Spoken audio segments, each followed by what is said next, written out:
لا حول ولا قوة إلا بالله العلي العظيم. أعوذ بالله من الشيطان الرجيم. بسم الله الرحمن الرحيم. الحمد لله الذي أرسل رسوله بالهدى ودين الحق ليظهره على الدين كله ولو كره المشركون. الصلاة والسلام على سيدنا ونبينا وشفيع ذنوبنا وحبيب قلوبنا وطبيب نفوسنا ومولانا أبي القاسم محمد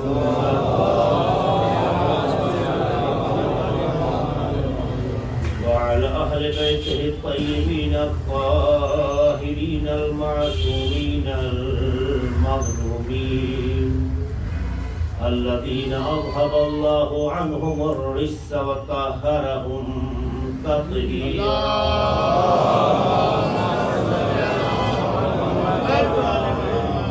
ولعنة الله على أعدائهم وغاسبي حقوقهم ومنكري فضائلهم أجمعين من ليلنا هذا إلى قيام يوم الدين. أما بعد فقد قال الله سبحانه تبارك وتعالى في كتابه المبين وهو أصدق القائلين والصادقين وقوله الحق. بسم الله الرحمن الرحيم.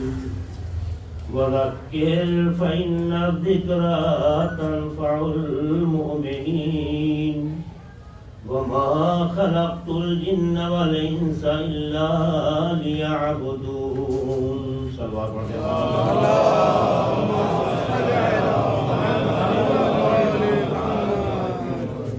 آغاز بیان اللہ سے التماس سے کی باسر حمد اور کی باسر توحید کی طرف فرما کر مرحوم مقبول ان کے لیے مجلس منعقد ہو رہی ہے.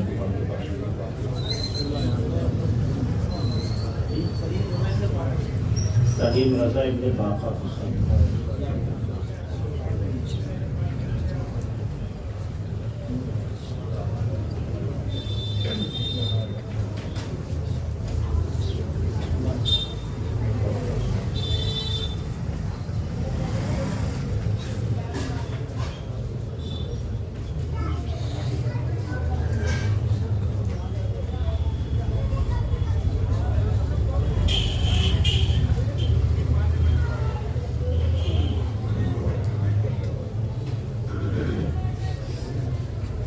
سلام علیہ محمد علیہ محمد.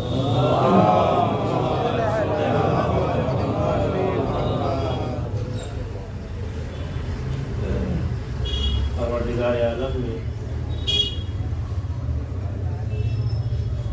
یہ دنیا کا جو نظام قائم کیا اور پھر اسے اپنی حکمتوں سے سجایا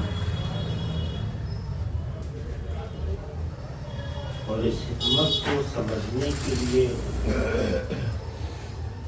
خود میں معرفت پیدا کرنے کے لیے اور اپنے رب کی شناخت کے لیے انسان کے وجود کو خلق کیا.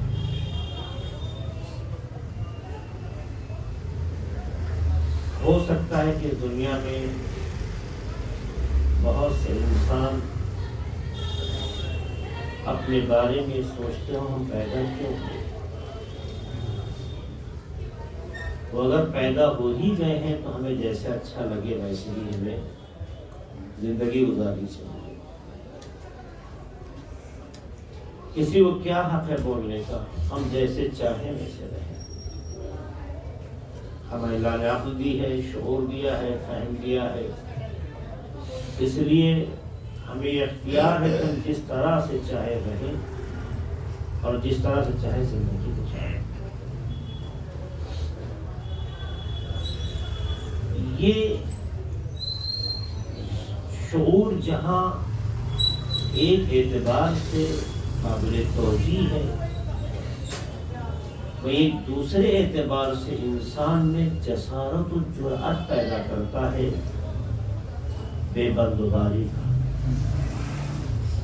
ہم تو آزاد پیدا ہوئے، جو چاہیں کرو.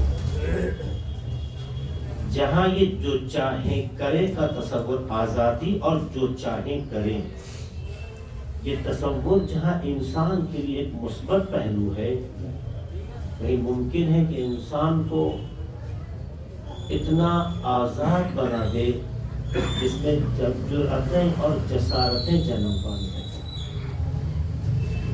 پھر کیا ہے، جیسے ہم چاہیں گے جیئیں گے.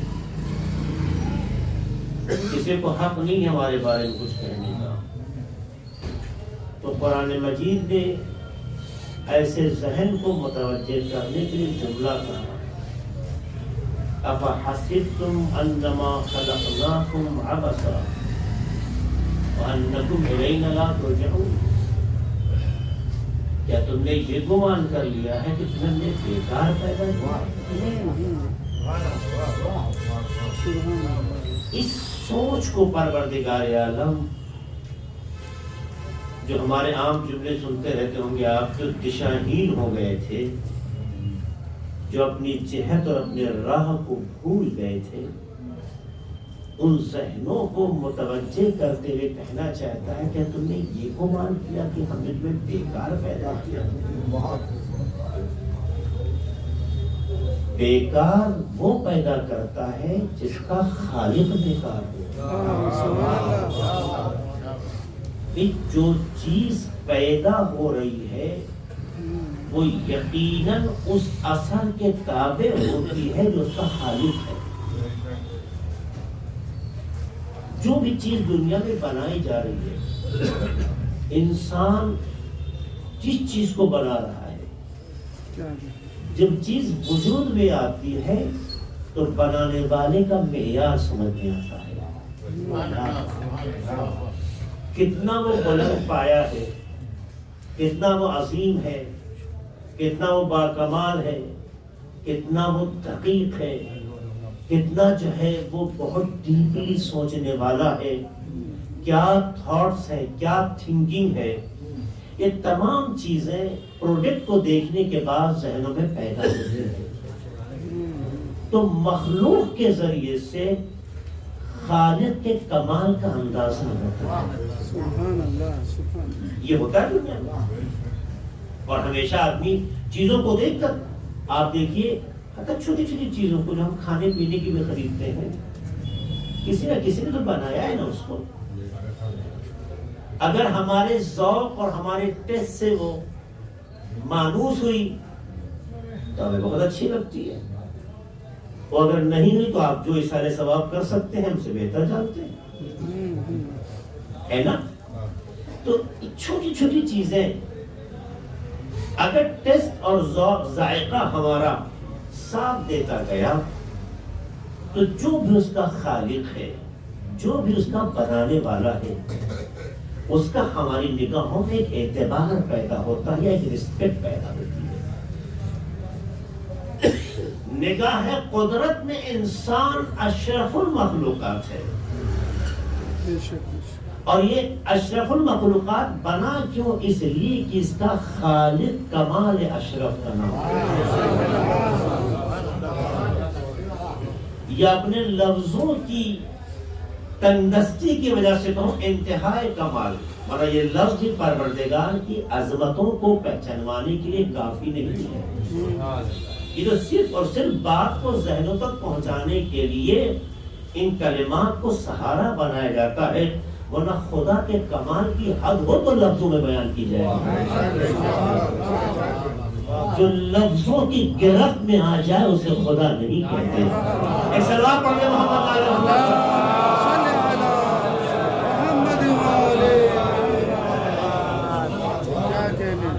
آپ ان کلمات کی گہرائی کو محسوس کر رہے ہوں گے جو میں اشارہ کرنا چاہتا ہوں. تو جب یہ مان لیا میں نے اور ہم سب اس بات کا اعتراف کرتے ہیں کہ خالق عظیم ہے، خالق باکمال ہے، خالق حکیم ہے، خالق رحیم ہے، خالق کریم ہے۔ جب ہمارا پروردگار معیاری ہے تو جب وہ معیاری ہے تو اس سے غیر معیاری کام وجود میں نہیں آتا۔ اس کا مطلب یہ ہے کہ اللہ ذہنوں کو متوجہ کرانا چاہتا ہے۔ سماج تمہیں کہے بیکار ہو، سماج تمہیں کہے تم ایسے ہو، سماج تمہیں کہے تم ویسے ہو، سماج تمہارے بارے میں ٹپڑی کرے، تبصرہ کرے، کمنٹس کرے، یہ سماج کی تنگ نظری ہو سکتی ہے، لیکن جس خدا کے تم مخلوق ہو وہ معیاری ہے تو تمہارا وجود بھی اس کی نسبت کی بنیاد پر معیاری ہے۔ تو جب معیاری ہے تو تم یہ نہیں سوچ سمجھ سکتے ہو کہ تمہیں ہم نے بیکار پیدا کیا۔ اس سے ایک ذہن پیدا ہوتا ہے۔ دنیا میں انسانوں کی آبادی چاہے 8 ارب ہو جائے چاہے اس سے زیادہ ہو جائے، دنیا اسے سمیٹنے کی فکر لے کر جب آگے بڑھتی ہے، یہ تعداد کم ہونی چاہیے، یہ آبادی کم ہونی چاہیے، یہ فکر دنیا کو ہوئی ہے، خالق کو نہیں ہوئی ہے۔ یہ خود بتاتا ہے کہ چیز تمہاری ہوتی تب درد ہوتا نا۔ کوئی اپنی اولاد کو مارنا پسند کرتا ہے؟ یہی دنیا جو اپنے اپنے خیالوں سے افراد کو کم کرنے کی کوشش کرنا چاہ رہی ہے، چاہے کورونا کا بہانہ لے کر، چاہے اس طرح کے ڈھونگ رچ کر، یا جھگڑے فساد کرا کے، یا دنیا کو الجھا کے اور لڑا کر، ان کا ایک ایم ہے اس کے پیچھے کہ جنتا زیادہ ہو گئی ہے، آبادی زیادہ ہو گئی ہے، اسے کم کرو۔ میں پوچھتا ہوں، بڑا جگر ہے تو اپنی گود کے پالوں کو بھی کم کر کے دیکھو۔ ظاہر ہے کہ یہ تمہاری اولاد تو نہیں ہے نا، تمہاری مخلوق تو نہیں ہے نا، تو تمہیں مارنے کا شوق، اس کا مطلب یہ ہوتا ہے کہ جو کسی کو مارنے کا جذبہ رکھتا ہے، اس بات کا پتہ دیتا ہے کہ اس کا اسے کوئی رابطہ نہیں ہے۔ اگر رابطہ ہوتا تو اس کی حیات کی بات کرتا، اس کے موت کی بات نہ کرتا۔ اس لیے اسلام کی تعلیم میں مارنا جو ہے اسلام کی حکمت نہیں ہے، قتل کرنا اسلام کی حکمت نہیں ہے، قتل کشی اسلام کی تعلیمات کا حصہ نہیں ہے، قتل، انسان کشی، نفس کشی یہ اسلام کے تعلیمات کا حصہ نہیں ہے۔ یہ تنگ نظری ہے، یہ عاجزی ہے۔ اسلام بغاوتوں کو کچلتا ہے لیکن اسلام بغاوت کا نام نہیں ہے۔ اسلام شیطنت کا مقابلہ کرتا ہے لیکن اسلام حملے کا نام نہیں ہے۔ یہ اسی لیے کہ اللہ کی حکمت یہ ہے کہ یہ دنیا آباد ہو، اس نے پیدا کیا۔ تمہارا دنیا سے افراد کا کم کرنا یہ اس بات کی علامت ہے تم کل بھی عاجز تھے، آج بھی عاجز ہو۔ اس لیے اس دنیا کو عاجز کی ضرورت نہیں ہے، ایک ایسے وجود کی ضرورت ہے کہ جو غنی علی الاطلاق ہو، کسی کا محتاج نہ ہو۔ سلام علی محمد علی محمد پر۔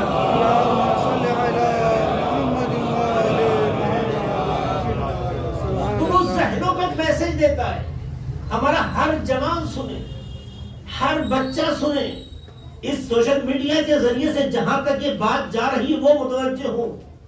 اللہ یہ بتانا چاہتا ہے کہ تم پہلے اپنے کو سوچو، تو ہو کس کی نسل، ہو کس کی مخلوق، ہو کس سے وابستہ، تمہیں پیدا کس نے کیا ہے، تمہارا خالق کون ہے۔ تمہارا خالق معیاری ہے تو ذہن میں میسج آنا چاہیے کہ اس کا عمل غیر معیاری نہیں ہو سکتا۔ تمہارا خالق با کمال ہے تو ذہن میں یہ خیال آنا چاہیے کہ اس کی خلقت غیر کمال میں نہیں ہو سکتی ہے، کمال ہی کا نتیجہ ہو سکتی ہے۔ تو پھر تمہارے ذہن میں یہ خیال کیسے پیدا ہوا کہ تم بیکار ہو؟ اس کا مطلب یہ ہے اللہ دنیا کی آبادی 8 ارب نہیں 80 ارب بھی بنا دے، یہ اس بات کی علامت ہے کہ ایک وجود بھی بیکار نہیں پیدا کیا گیا ہے۔ ہر کسی کے اندر اس نے اپنے کمال کا جوہر رکھا ہے۔ یہ اپنی اپنی تربیت ہے کہ جہاں تربیت پر کمال ہوتی ہے وہاں جوہر کا مظاہرہ ہوتا ہے، جہاں تربیت میں کمال نہیں ہوتا ہے، جوہر رہ جاتا ہے۔ اے سلام پڑھ محمد آل محمد پر۔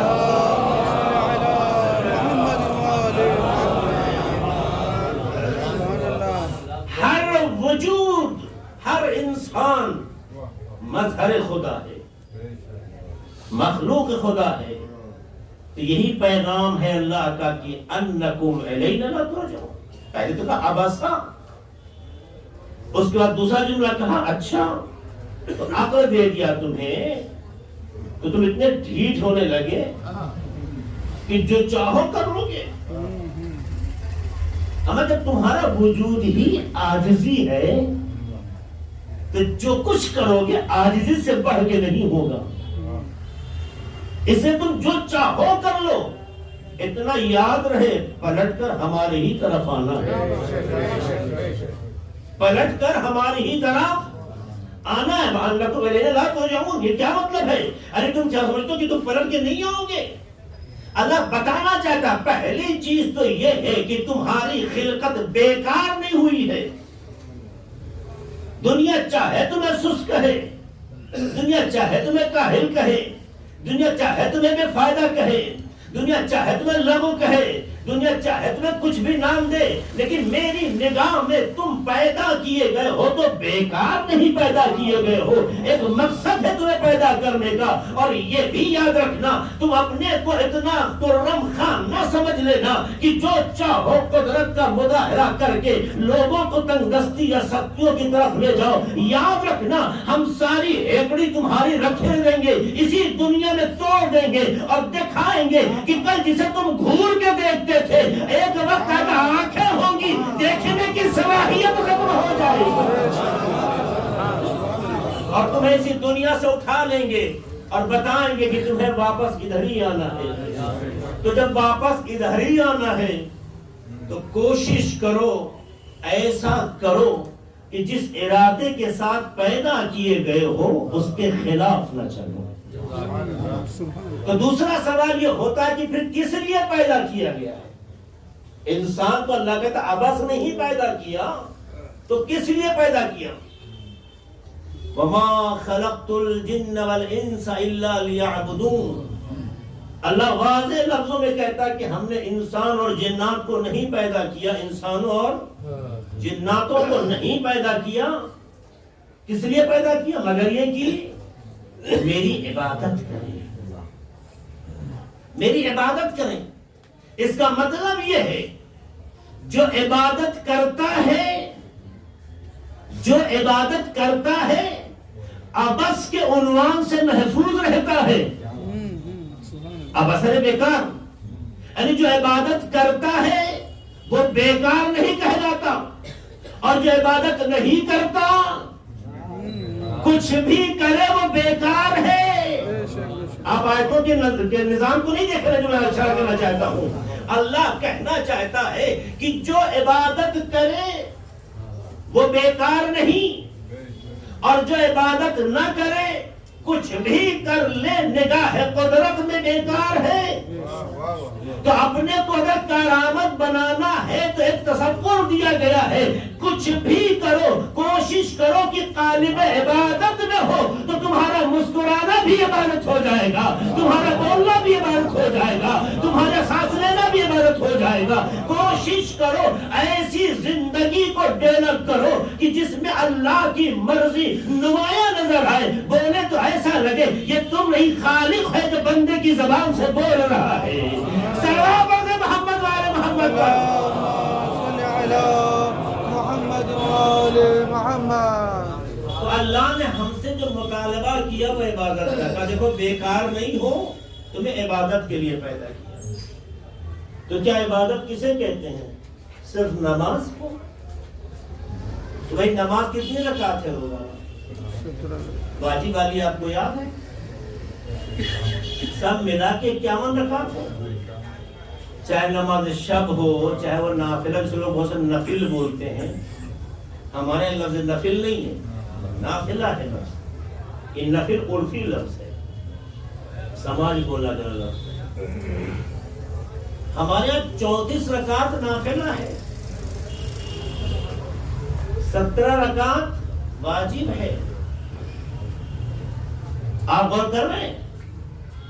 اس کے بعد آپ کی 11 رکعت نمازیں، یہ ساری نمازیں آپ ملائیں تو آپ کی 51 رکعت نماز بنتی ہے، جسے امام حسن عسکری علیہ السلام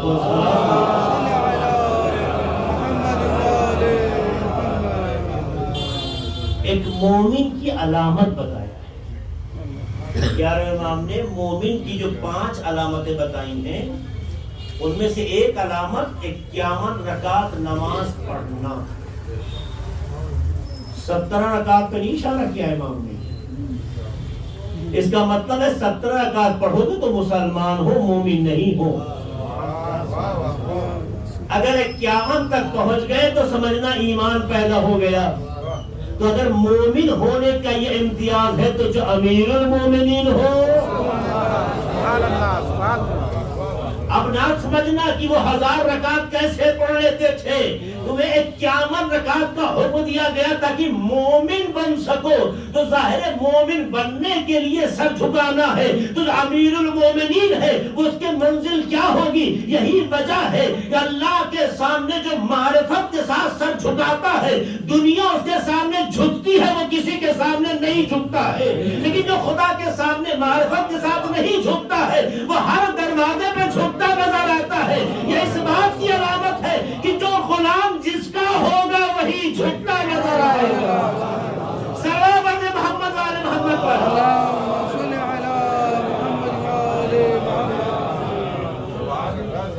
پھر بھی ہم 17 کو ہی مان لیتے ہیں، جسے پڑھنے کے لیے ہم لوگ بہت ہی کوشش کر کے پورا کر ہی لیتے ہیں، اور کچھ لوگ تو یہ 17 رکعت بھی نماز ایسے پڑھتے ہیں کہ لگتا ہے نماز نہیں، یہ کوئی بوجھ ہے جسے اتار۔ بہت لوگ تشبیہ دیتے ہیں، اسپرنگ کو دیکھا، اسپرنگ کو چھوڑیے فوراً تیزی جھٹکے سے اٹھ جاتی ہے، کھینچے فوراً سمٹ جاتی ہے۔ ایسی کچھ کی نمازیں ہوتی ہیں، آدھا قیام میں، آدھا رکوع میں، آدھا کچھ کہیں تو آدھا کچھ کہیں۔ اسے نماز نہیں کہتے، اسے نماز نہیں کہتے۔ جذبہ ہے، نماز نہیں ہے۔ جذبہ ہے، اگر جذبہ نہ ہوتا تو مصلی پہ آتا ہی کیوں؟ مصلی پہ آنا اس بات کی علامت ہے کہ ماں باپ نے اس کی تربیت میں امانت سے کام لیا ہے، خیانت سے کام نہیں لیا۔ اگر کسی کا بچہ مصلی پر آتا ہے تو اس بات کی اعلان ہے کہ اس کے ماں باپ نے تربیت میں امانت داری سے کام لیا ہے، خیانت سے کام نہیں لیا۔ تو جذبہ ہے، لیکن جذبہ قابل قدر نہیں ہے۔ نماز پڑھو تو سکون سے پڑھو، نماز پڑھو تو طمانینت سے پڑھو، اس لیے کہ نماز تم خدا کے لیے پڑھ رہے ہو، فائدہ تمہیں مل رہا ہے۔ اس نماز کا خدا کو کوئی فائدہ نہیں ملنے والا ہے۔ تو نماز 17 رکعت ہے، تو اگر کوئی بڑے سکون سے بھی پڑھے اور ہم ہر رکعت تو 1 منٹ کی مان لیں تو 17 رکعت سے زیادہ نماز تو نہیں پڑھے گا وہ 17 منٹ زیادہ۔ دن اور رات کے ملا کے 24 گھنٹے ہوتے ہیں، یہ تو آدھا گھنٹہ بھی نہیں ہوا۔ دعا کی تو باقی مت کیجیے، لوگوں کا ٹائم کہاں ہے اتنا؟ دعا پڑھنے کا ٹائم کہاں ہے؟ رمضان آئے گا دیکھ لیں گے۔ ماشاءاللہ لوگوں کے حالات اتنے اچھے ہو گئے ہیں کہ انہیں خدا سے گفتگو کی لذت محسوس نہیں ہوتی۔ اگر خدا سے گفتگو کا جذبہ ہوتا تو مصلی نہ چھوڑتے، کام بھی کیجئے، دعا کے لیے وقت دیجئے۔ جب آپ اپنے خالق سے نہیں جڑیں گے تو کیسے امید کرتے ہیں کہ اللہ آپ سے جڑ جائے؟ آپ کو جڑنا پڑے گا۔ اس نے دور نہیں کیا ہے، اس نے بہت قریب ہونے کا راستہ دکھایا ہے۔ یہ ہم ہیں کہ سب کچھ جانتے بھی ہیں مگر آپ بہتر سمجھتے ہیں۔ 10 منٹ نکاح کا ٹائم ہوتا ہے شادیوں میں، کتنا بڑا گاڑھا سیغہ پڑھنے والا مولوی ہو تو نکاح کا ٹائم سیغے کی بات کرو، بقیہ فارمیلٹی کی نہیں، تو 10 منٹ زیادہ ٹائم نہیں لیتا۔ لیکن ایک نکاح کے لیے کتنے گھنٹے خرچ ہوتے ہیں۔ اس کا مطلب یہ ہے اپنے شوق کے لیے وقت ہے، خدا سے رابطے کے لیے وقت نہیں ہے۔ تو اگر ہم ہم ایک بار سوچنا شروع کر دیں تو محسوس یہ ہوگا ہم نے جوانی تو پالی ہے مگر زندگی اپنے سلیقے سے جیتے ہیں، خدا کی پسند سے نہیں جیتے. ورنہ ایک جوان ممکن نہیں تھا کہ ایسے کاموں میں وقت ضائع کر دے جس کے کوئی ثواب بھی نہیں ہے، ایسے کاموں میں تو اپنا وقت دیتا جس سے خدا راضی اور خوش ہوتا ہے. ایک سلام پڑھ دے محمد آل محمد پر. ایسے بقیہ اعمال ہیں، میں جلدی بات کر ختم کر دوں. ایسے بقیہ اعمال، روزہ ہے وہ سال میں ہے اور خاص وقت ہے، اذان صبح سے لے کے اذان مغرب، حج ہے، زکات ہے، سب کا اپنا ٹائم ہے. اور اللہ کہتا ہے ہم نے صرف تمہیں عبادت کے لیے پیدا کیا ہے. ہمارا ایک مشن ہے، ایک تحریک ہماری عبادت. تو آخر یہ جتنی عبادتیں اسلام نے ہمیں سکھائی ہیں، ہر عبادت کا اپنا ایک وقت ہے. فروضین کی جتنی عبادتیں ہیں، جو فروضین 10 ہے، ہر عمل عبادت ہے، اس کا ایک وقت ہے، ایک ٹائم ہے. 24 آورز نہیں ہے، 24 گھنٹہ معاملہ نہیں ہے. تو پھر کیا مراد ہے؟ اس کا مطلب یہ ہے کہ اللہ لفظ عبادت کہہ کے کچھ اور میسج دینا چاہتا ہے. وہ کہتا ہے چونکہ تم ہم سے جڑے ہو، تمہارا ہم سے رابطہ ہے، تم ہمارے بندے ہو، ہم تمہارے خالق ہیں، تو پھر تمہارا معیار بھی وہی ہونا چاہیے جو تمہارے خالق کا ہے. یعنی تمہارا ہر لمحہ عبادت ہونا چاہیے. تو کیا کریں ہر لمحہ عبادت بن جائے؟ کھانا بھی ہے، سونا بھی ہے، وسیلہ رزق کے لیے آگے بڑھنا بھی ہے، تمام مسائل نہیں ہے، سارے کام زندگی کے انجام دینے ہیں، پڑھنا بھی ہے، لکھنا بھی ہے. تو اگر ہم صرف عبادت کے لیے بیٹھ جائیں تو کیا ہوگا؟ اللہ کہتا ہے کس نے تم سے کہا کہ 24 گھنٹہ مسجد میں بیٹھ جاؤ؟ اللہ کہتا ہے کہ زندگی کی جو بھی کام ہیں، زندگی میں جو بھی کام ہیں، چاہے پڑھنا ہو، چاہے لکھنا ہو، چاہے سونا ہو، چاہے بات کرنا ہو، چاہے ہنسنا ہو، چاہے ٹہلنا ہو، ہر عمل میں تمہیں ایک چیز کا خیال رکھنا ہے کہ جو عمل انجام دے رہے ہو تمہارے خدا کی پسند کے مطابق ہو.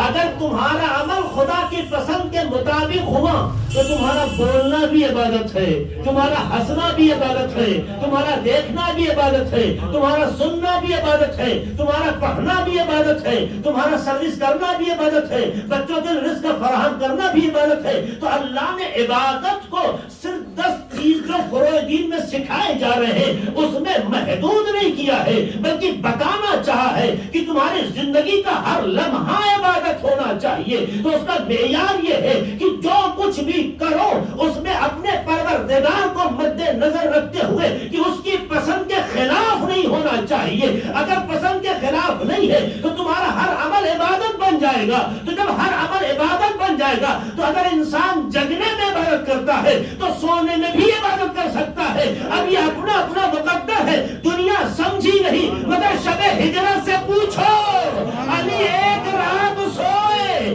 ایسا سوئے کہ تمام عبادتوں سے افضل ہو گیا.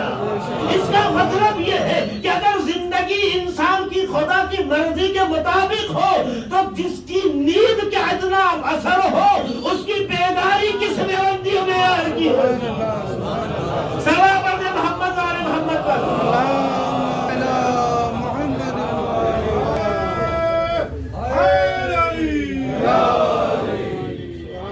اسی لیے اس میں ایک پوائنٹ کیا ہے؟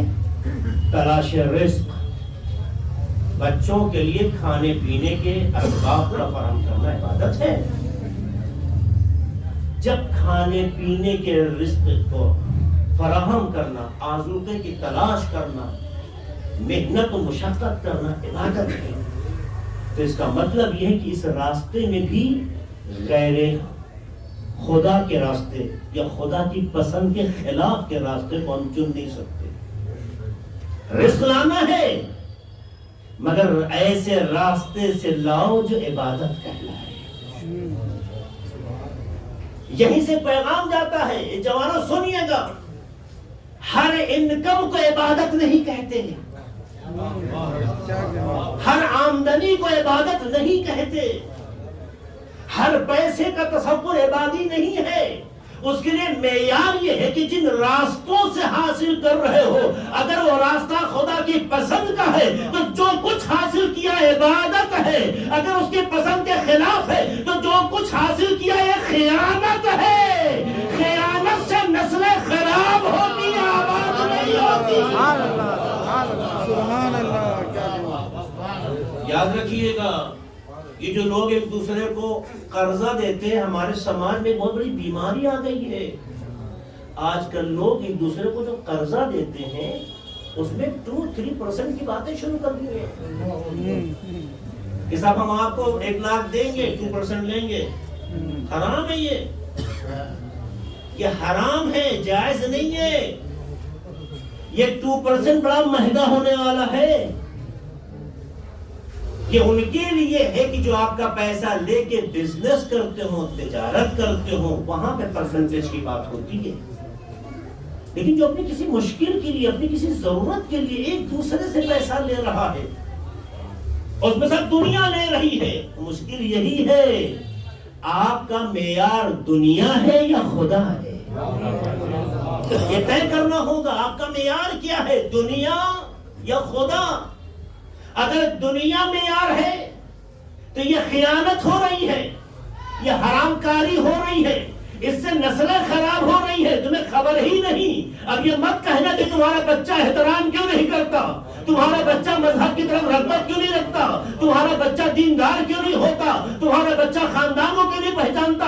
ارے جس رس سے اس کی تربیت ہوئی ہے، جب اس میں امانت داری نہ ہوئی تو جن رشتوں میں تقدس پایا جاتا ہے اس کی طرف رغبت کیسے پیدا ہوگی. یہ اس بات کی علامت ہے کہ انسان اپنے رزق پر توجہ دے. 2% اگر نسل کو خراب کر دے تو 1000% کے مقابل مہنگا ہے. کیونکہ ہم یہ کہنا چاہتے ہیں کہ جہاں نسل ہی نہ بچ سکے وہاں فائدہ ہی کیا ہے. محنت تو بچوں کے لیے ہوتی ہے. اس لیے لوگ باہر جاتے ہیں، کویت جاتے ہیں، دبئی جاتے ہیں، سعودی جاتے ہیں. مرحوم بھی انہی میں سے تھے. عبادت ہے.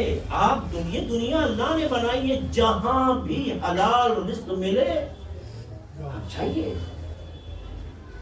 یہ بہت بڑی عبادت ہے. بچوں سے دور ہو کر ان کی خوشیوں کو فراہم کرنا صرف عبادت ہی نہیں، جہاد بھی ہے. سبحان اللہ. آسان نہیں ہوتا ہے. ہر کسی کو اپنا پریوار اچھا لگتا ہے. میں اس کی بات کر رہا ہوں جس کی عقل سالم ہو. یہ صلوات پڑھ دے محمد والے محمد کا.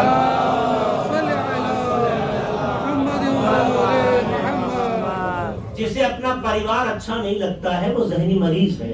آپ اس کے حق میں دعا کیجئے. ایک صلوات پڑھ دے محمد والے محمد.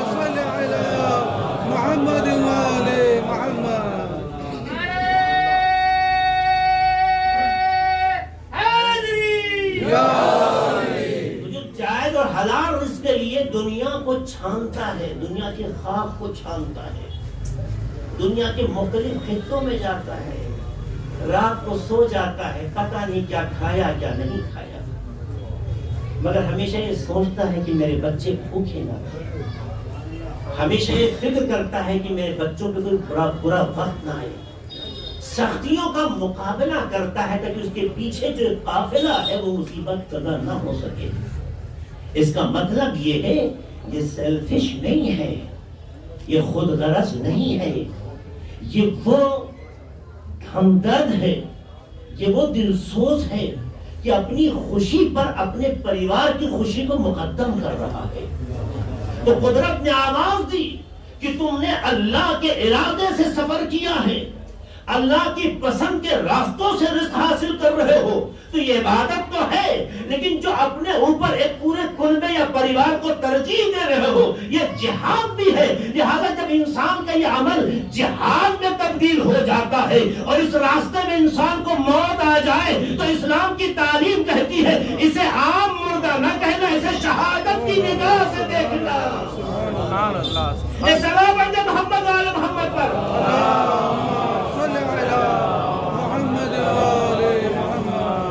دیکھیں کافی لوگ باہر کھڑے ہیں، اشارہ ہو رہا ہے کہ تھوڑا سا آگے آ جائیے، جگہ ہے. ہم کوشش کریں گے جلدی گفتگو ختم ہو جائے. سلام پڑھتے محمد علی محمد صلی اللہ علیہ وسلم.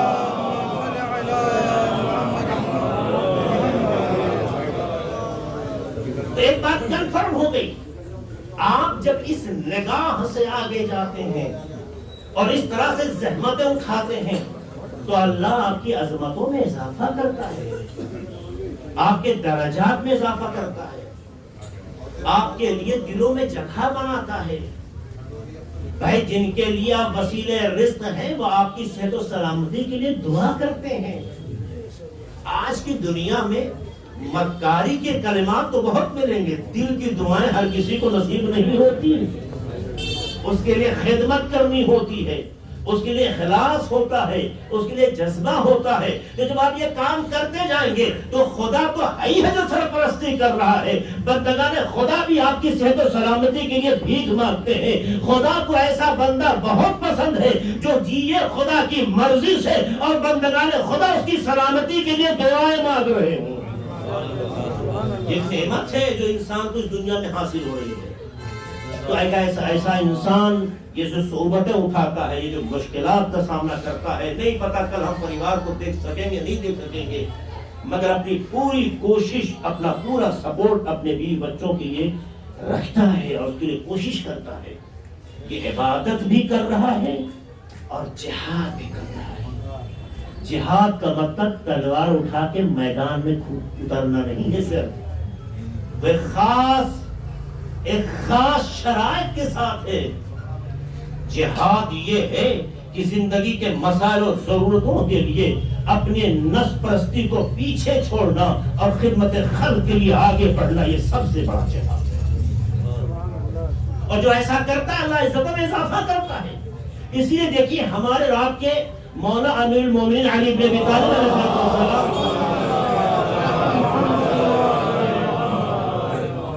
نہج البلاغہ میں کتنی خوبصورتی سے عبادت کے مسئلے میں گفتگو کرتے ہیں.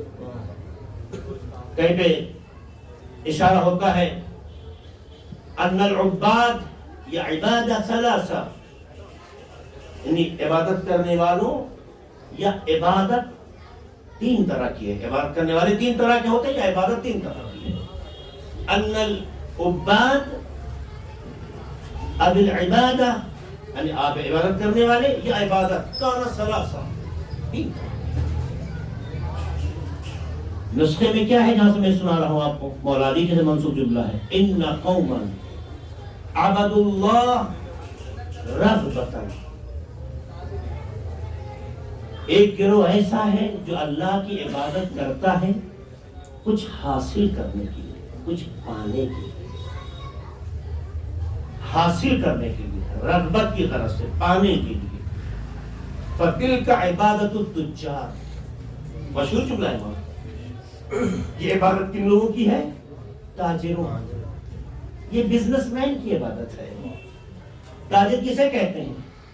جو پیسہ لیتا ہے مقابل میں مال دیتا ہے, یعنی ایک چیز لی اور ایک چیز دی. تو ایک گروہ ایسا ہے جو اللہ کی عبادت کرتا ہے اس غرض سے کہ نماز پڑھ رہا ہے, روزہ رکھ رہا ہے, نیکیاں کر رہا ہے. ایک گویا آپ کا پیسہ ہے, عمل ہے, آپ دے رہے ہیں, ٹھیک, اور خدا سے بدلے میں کیا لے رہے ہیں؟ جنت. خدا سے بدلے میں کیا لے رہے ہیں؟ رضوان, خوشنودی. تو ایک تجارت کی عبادت ہے. دیکھیے امام کی نگاہ, مولا کی نگاہ عبادت ہوتے ہیں. جو یہ عبادت اس غرض سے کرتے ہیں کہ ہمیں جنت مل جائے, خوشنودی خدا کو اس انداز سے حاصل کر لیں, ہمیں یہ چیزیں مل جائیں, یہ چیز ہورے مل جائیں. ہور کا لفظ آتا تو بزرگوں میں بھی مسکراہٹ آ جاتی ہے. اے سلام پڑھتے محمد والے محمد پر.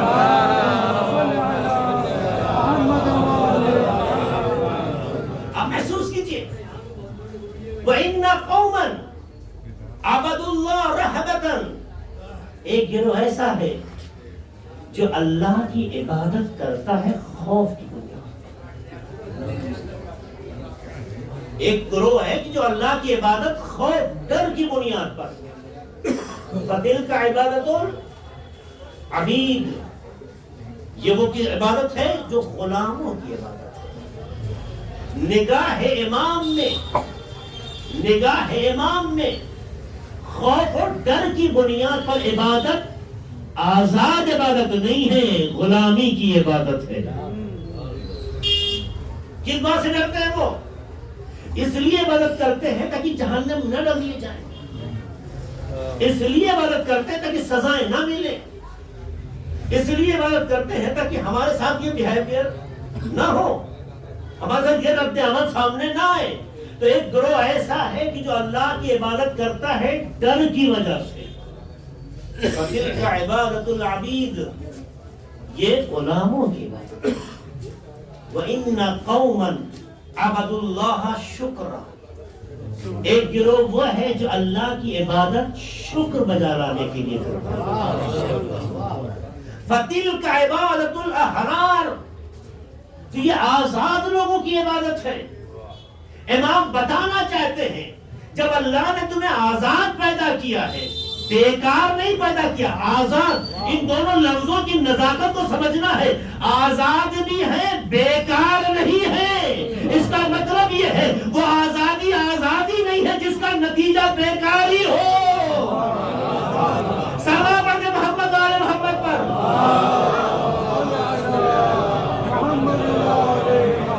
نمونے بہت ہے، میں دعوان رب تو گنجائش میں نمونے ذکر کروں۔ تو امام کہتے ہیں کہ عبادت شکر خدا کے لیے گروہ کرتا ہے۔ فَتِلْكَ عِبَادَةُ الْأَحْرَارِ، اللہ نے تمہیں آزاد پیدا کیا ہے، آزاد رکھنا چاہتا ہے، کیونکہ تمہارا خدا بھی آزاد ہے، تمہارا خدا کسی کا بندھا ہوا نہیں ہے۔ جب خالق بندھا ہوا نہیں ہے تو اپنے مخلوق کو بھی کسی کا بندھا ہوا نہیں رکھنا چاہتا ہے، ہاں اپنی تربیت میں اس لیے رکھنا چاہتا ہے تاکہ حیوانیت سے تمہارا امتیاز محفوظ رہ سکے۔ یہ حکمت ہے پروردگار کی۔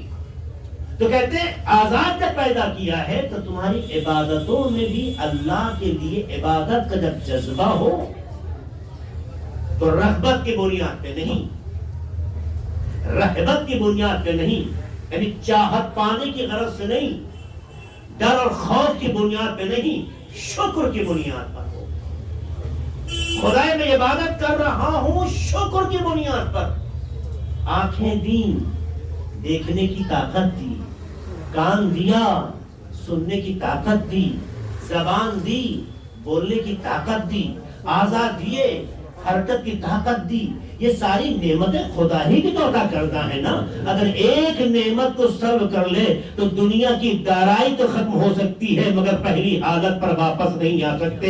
یہ اس بات کی علامت ہے جس کی نعمت ہے اس کے معیار پر اسے صرف کرتے رہو، تو جب صرف کرتے جاؤ گے تو اللہ تمہاری بینائی میں بھی اضافہ کرے گا، سماعت میں بھی اضافہ کرے گا۔ یہ سنا پڑھتے محمد آل محمد پر۔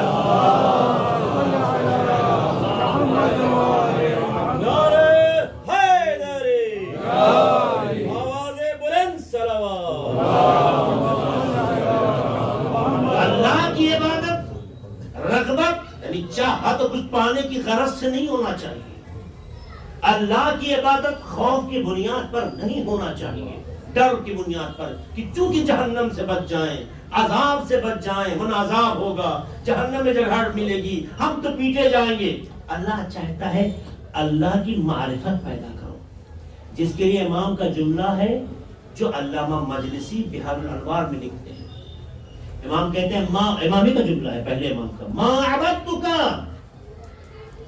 خوفا من النار، خدایا میں نے تیری عبادت جہنم کے خوف سے نہیں کی، ولا طمعا الى الجنہ، جنت و بہشت کی خاطر نہیں کی، بل وجدتک اہلا للعبادہ فعبدتک، تجھے عبادت کے لائق پایا تو تیری عبادت کر رہا ہوں۔ اس کا مطلب یہ ہے کہ جو شکر کی عبادت ہوتی ہے، جو اخلاص کی عبادت ہوتی ہے، جو آزاد کی عبادت ہوتی ہے، اس کا معیار یہ ہوتا ہے کہ چونکہ تیرا وجود اس لائق ہے کہ جس کی عبادت کی جائے تو عبادت کرتا ہوں۔ سلام پڑھتے محمد آل محمد پر۔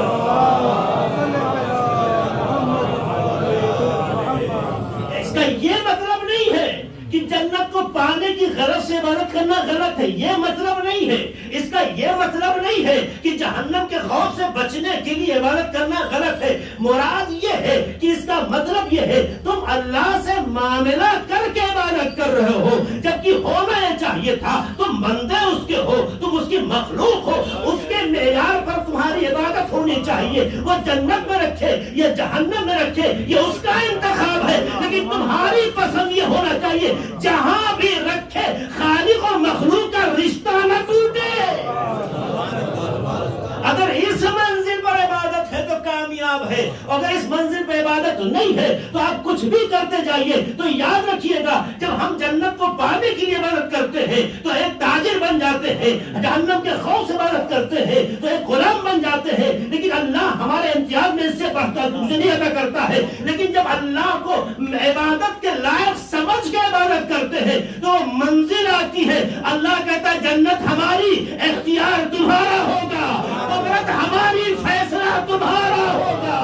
اس لیے علی کو کہا علی انت قسیم النار والجنہ۔ اس کا مطلب یہ ہے کہ اگر علی اللہ کو عبادت کے لائق سمجھ کے عبادت کرتا ہے تو اسے جنت میں جانا نہیں بلکہ جنت اس کی پسند پہ عطا کی جائے گی۔ صلوات پڑھ دے محمد و آل محمد پر۔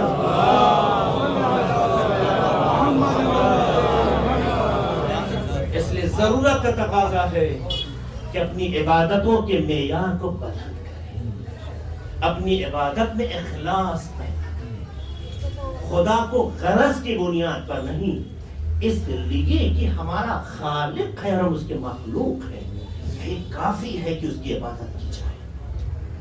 امام کا جملہ یاد ہے نا، کسی موقع پہ نقل کیا، چوتھے امام فرماتے ہیں، امام غزالی علیہ السلام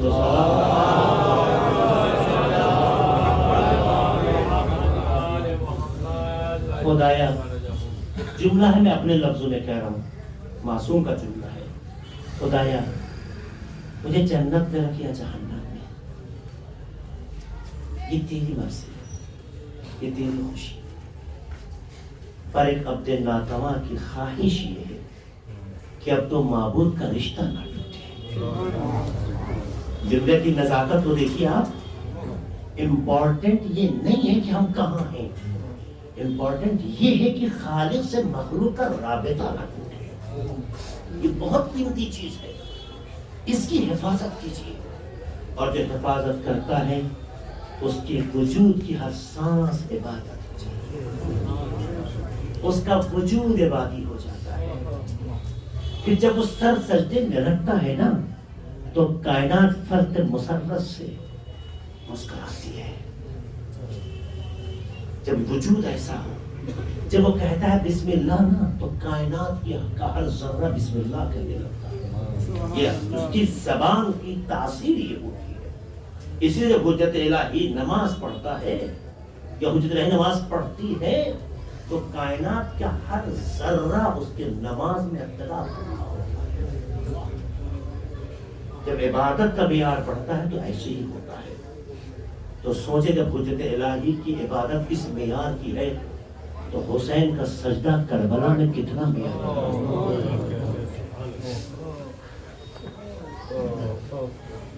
شمر کیا سوچ سکے گا؟ یہ وہ گھرانہ ہے جس نے اپنے عمل سے اپنے گھر کا پتہ کیا۔ ایک زمانے میں ایک خائن حاکم نے شام میں مشہور کر دیا تھا علی کا نماز سے کیا رشتہ، لیکن مصلی عبادت پر مولا علی کی ضربت لگی، شیطنت تمہاری تھی، قصیدہ علی کا تھا، جس پہ علی نے کہا فزت ورب الکعبہ۔ اس کا یہ مطلب نہیں تھا کہ علی کی زندگی میں کوئی نفس تھا، بلکہ علی علیہ السلام نے جملہ کہہ کے ایک حاکم کی پوری حکومت کو اسی کے عمل سے جواب دے دیا۔ دنیا پوچھے گی نا، اب تک تو یہی کہا جا رہا تھا نا کہ علی کا نماز سے کیا رشتہ، اگر رشتہ نہ تھا تو مصلی عبادت میں شہید کیوں کیا گیا؟ فزت ورب الکعبہ کا ایک مقصد یہ تھا۔ امام حسین نے بھی کربلا میں لمحے شہادت کے وقت اپنا سر سجدے میں رکھ دیا اور سر سجدے میں رکھ کے بتایا کہ باپ اور بیٹے کے رشتے اور معیار کو سمجھو کہ ہم نے اپنے پروردگار کو اپنی زندگی کے آخری لمحے میں عبادت کی نگاہ سے دیکھا، اور حسین کی جگہ دلوں میں کیسی بنتی گئی۔ اور معاملہ صرف حسین کا نہیں ہے، امام حسین کے اطراف جتنے پروانے ولایت ہیں سب کے اندر یہی جذبہ ہے۔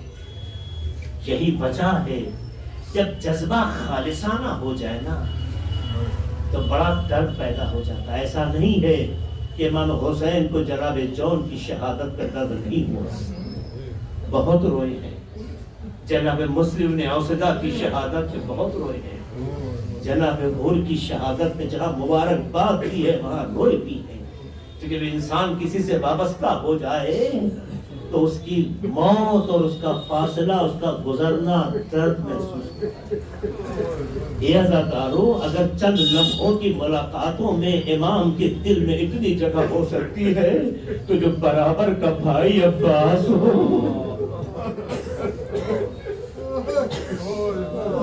یہ مجلس بھائیوں کے توسط سے منعقد ہو رہی ہے، بھائی کے لیے لمحہ فکریہ ہے۔ ایک لمحے کے لیے سوچے، آپ کو اپنا بھائی یاد آئے گا، آنا بھی چاہیے، لیکن آپ کا بھائی دنیا سے گزرا تھا تو صحیح سالم تھا، آپ کا بھائی دنیا سے گزرا تھا تو اس کے بدن زخمی نہیں تھے، آپ کا بھائی دنیا سے گزرا تھا تو اس کے بازو سلامت تھے۔ ارے آپ کا بھائی دنیا سے گزرا تھا تو کوئی گرز اس کے سر پیشانی پہ نہیں مارا گیا، لیکن ہمارے کربلا کا بھائی عباس، کتنی سخت منزل ہے۔ آپ کو تو خالی اتنی خبر دی گئی تھی نا کہ آپ کا بھائی دنیا سے گزر گیا، کتنا آپ تڑپے ہیں، کتنا پریشان ہوئے، اور آپ محبت کے تقاضے پہ بڑی عزت و احترام کے ساتھ بھائی کو لے کر آئے، وطن میں لے جا کے دفن کیا۔ کتنا قابل افتخار ہے مرنے والا مرحوم، لیکن میں ہاتھوں کو جوڑ کے ورثہ سے کہوں گا، ارے کتنی خوش نصیبی ہے آپ اپنے بھائی کو ارے بدن کے اعتبار سے صحیح سالم لا کے ارے قبر کی منزل تک پہنچائے ہے، لیکن ہائے کربلا میں حسین ہے۔ خدا کسی بھائی کو یہ منظر نہ دکھائے جو امام حسین نے دیکھا۔ پہنچتے ہیں بالین پر، حضرت پہنچتے ہیں سرانے، کیا دیکھتے ہیں؟ خدا کسی بھائی کو انسان سے بتائیے مرحوم کے بھائیوں، ارے آپ کے بھائی کا جب جنازہ آیا ہوگا نا تو آپ نے بہرحال بدن مبارک کو دیکھنے کی کوشش کی ہوگی، آپ کا بھائی ہے نا، ارے دیکھا ہوگا بھائی لیٹا سو رہا ہے، سارے اعضاء بدن سالم ہے، مگر ہر بھائی تڑپ تڑپ کے رو رہا ہوگا۔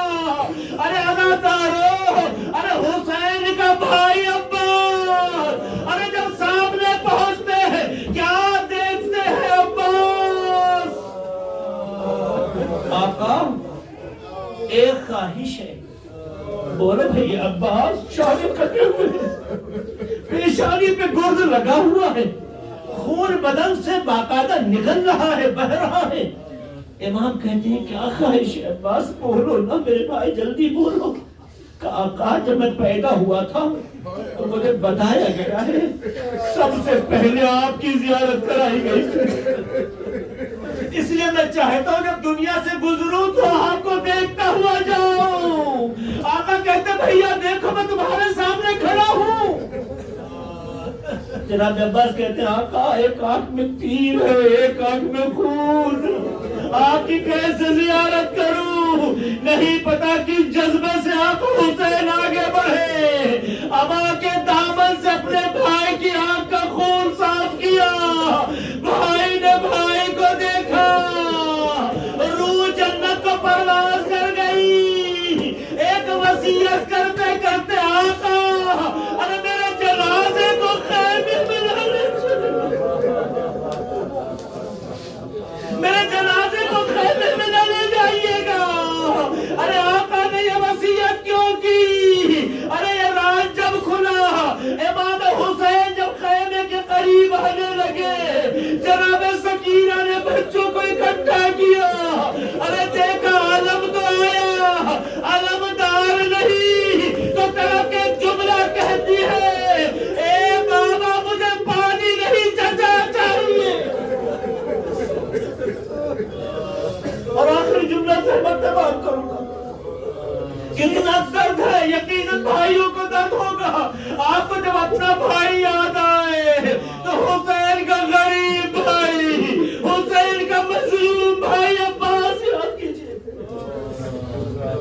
جناب زینب نے علم کو خیمے میں اٹھایا. علم کو خیمے منگانے کے بعد تمام بیویوں کو اکٹھا کیا. کلثوم، رباب، لیلا، آپ سب آئیے، تشریف لائیں. سب کو اکٹھا کیا. جناب زینب پہلا مرثیہ ہے جو بہن پڑھ رہی ہے. علم کو لے کے ایک جملہ کہتی ہے، رو رہی ہے بہن، بار بار علم کو حسرت بھری نگاہوں سے دیکھتی ہے اور رو رہی ہے. بہن بھائی کا جذبہ کیا ہوگا یہ کربلا میں دیکھی ہے. جملہ ہے جو جناب زینب کہتی ہے، اے بیبیوں، میرا بابا کہا کرتا تھا، اے زینب تمہارے ہاتھوں میں رسل باندھی جائے، تمہارے سروں سے چادریں چھینی جائیں گی. میں نے کبھی اپنے بابا کے بیان پہ شک نہیں کیا. میرا بابا کبھی غلط نہیں بولتا تھا، جو کہتا تھا مطابق واقع ہوتا تھا. میں اپنے بابا کے باتوں پر ایمان رکھتی تھی. لیکن جیسے جیسے میرا بھیا عباس پروان چڑھنے لگا تو کسی گوشے میں یہ احساس آتا تھا کہ جس کے پاس عباس جیسا بھائی ہو، ارے کس نے جرأت ہے جو زینب کی چادر چھین لے، ارے زینب کے ہاتھوں میں رسل باندھ دے. لیکن اے بیبیوں، ارے میرا وہ عباس چلا گیا. اے بیبیوں، ہم ہاتھوں میں رسل بدھے گی، سر سے چادریں بھی چھنے گی. اور ایک جملہ علم کی طرف دیکھتے ہوئے کہتی ہے، اے عباس، ارے جب تک تم زندہ تھے جو آنکھیں سکون سے سوتی تھی، ارے ان کی آنکھوں کی نیند حرام، اور جن کی آنکھوں کی نیند حرام تھی اب وہ سکون سے سوئے گی. واہ محمد، واہ علی، واہ عباس. انا للہ وإنا إليه راجعون. سيعلم الذين ظلموا أي منقلب ينقلبون. بار اللہ تجھے واسطہ خدا محمد کا ہمارے سے مختصر عمل قبول فرما. خدا مرحوم کی مغفرت فرما. خدا ان کے درجات کو بلند فرما. خدا ان کی زوجہ، ان کے بچوں کو، ان کے بھائیوں کو، عزیز و اقارب و رشتگان کو سعادت فرما. خدا ان کے بچوں کے لیے اسباب راحت فرما. خدا رشتوں کے دلوں کو ان سے وابستہ رکھ. خدا ان کی سرپرستی میں کوئی کوتاہی نہ ہو سکے، اس کے اسباب فراہم کر. خدا تجھے واسطہ ہمارے محمد کو جو بیمار نے شفائے کامل عاجل. خدا جو پریشان حال ہیں ان کی پریشانیوں کو دور کر. خدا جو بیمار ہو جن بیماریوں کو جانے شفائے کامل عاجل کر. خدا تجھے واسطہ ہمارے محمد کا ہمارے وطن عزیز ہندوستان میں امن و امان قائم. خدایا ہمارے ملک پر جس کی بری نگاہ ہو اس کی اصلاح اور ہدایت فرما. خدا جو قابل اصلاح اور ہدایت نہیں ہے تو نیست و نابود فرما. خدا تجھے واسطہ ہمارے محمد کا پرچم جمہوریہ اسلامی ایران کو سربلندی عطا فرما. خدا ہمارے تمام علماء کرام بالخصوص مراجع اعظام کی حفاظت فرما.